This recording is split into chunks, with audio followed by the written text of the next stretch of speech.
Phil wants to stay in Berga, but it doesn't look good. Ladies and gentlemen, Punxsutawney Phil!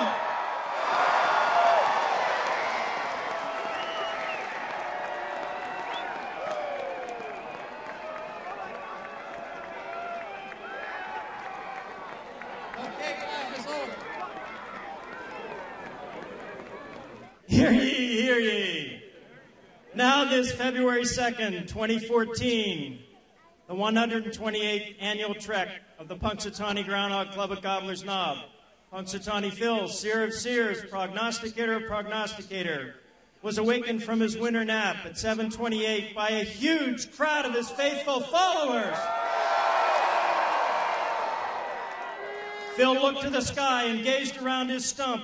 Then, speaking in Groundhogese, he directed President Bill Dealey to the proper scroll, which reads, "A Super Bowl winner I will not predict, but my weather forecast you cannot contradict."